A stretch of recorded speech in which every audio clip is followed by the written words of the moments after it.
about 10 days after 9/11, I went through the Pentagon and I saw Secretary Rumsfeld and Deputy Secretary Wolfowitz. I went downstairs just to say hello to some of the people on the joint staff who used to work for me, and one of the generals called me in. He said, "Sir, you got to come in. You got to come in and talk to me a second." I said, "Well, you're too busy." He said, "No."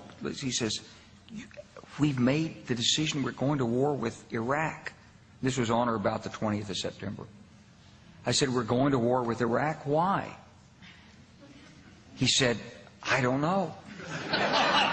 He said, "I guess they don't know what else to do."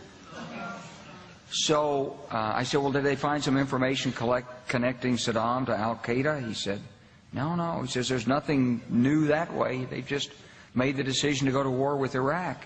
He said, "I guess it's like we don't know what to do about terrorists, but we've got a good military and we can take down governments." And he said, "I guess if the only tool you have is a hammer, every problem has to look like a nail."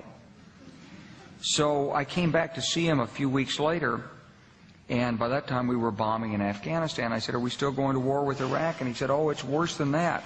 He said, he reached over on his desk, he picked up a piece of paper, and he said, I just got this down from upstairs, meaning the Secretary of Defense's office today, and he said, "This is a memo that describes how we're going to take out 7 countries in 5 years, starting with Iraq and then Syria, Lebanon, Libya, Somalia, Sudan, and finishing off Iran."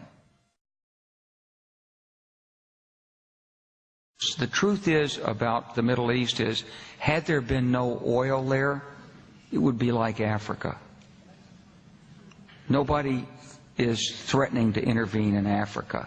The problem is the opposite. We keep asking for people to intervene and stop it.